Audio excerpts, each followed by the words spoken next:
नमस्कार, मैं हूं सुनील बॉबी और आप इस समय देख रहे हैं शिक्षकों से जुड़ी बड़ी खबर। आपको बता दें कि 2 लाख के करीब शिक्षक नियुक्ति प्रक्रिया को हाई कोर्ट में चुनौती दी गई है। यानी शिक्षक बहाली नई प्रक्रिया को लेकर हाई कोर्ट में जहां शिक्षक अभ्यर्थियों के द्वारा चुनौती दी गई है, वहीं बिहार के नियोजित शिक्षकों के द्वारा भी नियोजित शिक्षकों से भी परीक्षा ली जाने को लेकर हाई कोर्ट में चुनौती दी गई है, याचिका दायर किया गया है।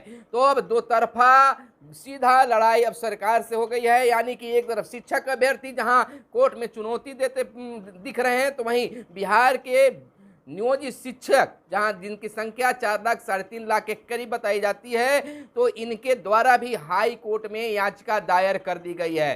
तो बिल्कुल अब यह देखना यह होगा कि सरकार किस हालात में परीक्षा लेती है, या हाई कोर्ट के द्वारा फिर तत्काल इसे स्थगित किया जा सकता है, स्टे लगाया जा सकता है। तो आइए जानते हैं पूरी खबर को विस्तार से। पहले हम बता दें कि बिहार के नियोजित शिक्षकों को भी इस बीपीएससी परीक्षा पास करने को लेकर परीक्षा देना अनिवार्य कर दिया गया था। यानी कि आप परीक्षा दीजिए और राज्यकर्मी का दर्जा पाइए, स्थानांतरण पाइए, सारी सुविधा राज्यकर्मी को मिलेगा, लेकिन आपको परीक्षा में बैठना होगा, परीक्षा पास करना होगा, जिससे नियोजित शिक्षक आक्रोशित थे और आंदोलन भी कर रहे हैं। लेकिन इसी बीच परिवर्तनकारी प्रारंभिक शिक्षक संघ के द्वारा हाई कोर्ट में याचिका भी दायर कर दिया गया है और याचिका पर शीघ्र सुनवाई होगी। तो जहां नियोजित शिक्षकों के द्वारा भी हाई कोर्ट में याचिका दायर किया गया है, वहीं शिक्षक अभ्यर्थियों के द्वारा भी नियुक्ति प्रक्रिया को लेकर चुनौती दी गई है, हाई कोर्ट में चुनौती दी गई है, यानी याचिका दायर किया गया है।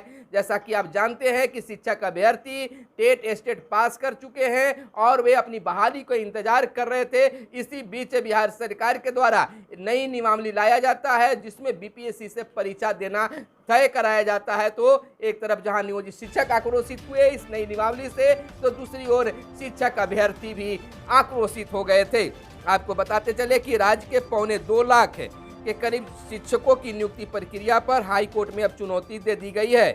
इधर बता दें कि पटना हाई कोर्ट में राज्य सरकार द्वारा 2.25 लाख शिक्षकों की नियुक्ति प्रक्रिया को चुनौती देने हेतु एक याचिका दायर की गई है।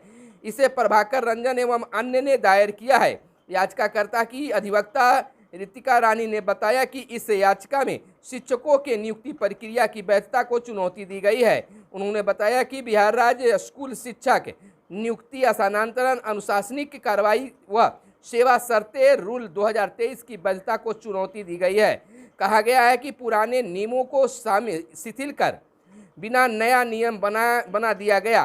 पूर्व के प्रावधानों के अनुसार स्कूलों में शिक्षकों की नियुक्ति का अधिकार पंचायत समिति, जिला परिषद और नगर पालिका के हाथों में था। इधर बताते चले कि इन प्रावधानों को हटाए बगैर रूल 2023 यानी नियमावली 2023 राज्य सरकार द्वारा लाया गया, जिसके तहत राज्य में 2.25 लाख स्कूल शिक्षकों की नियुक्ति होने जा रहे हैं। उन्होंने जानकारी दी है कि वैधता को चुनौती देने वाली याचिका जब तक कोर्ट में सुनवाई के लिए लंबित है, इन विज्ञापन के आधार पर इन 2.25 लाख शिक्षकों की नियुक्ति सही नहीं होगी। पंचायत समिति, जिला परिषद और नगर पालिका से शिक्षकों की नियुक्ति का अधिकार वापस लेना स्थानीय स्वतंत्रता के सिद्धांतों की विपरीत है।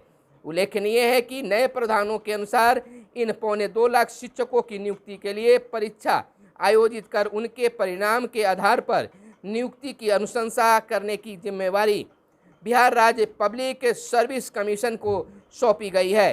नियमावली 2006 के तहत नियुक्त शिक्षकों को योग्यता और कार्य समान है, लेकिन 2023 के नियम के अनुसार जो शिक्षक नियुक्त होंगे उनका वेतन अलग होगा।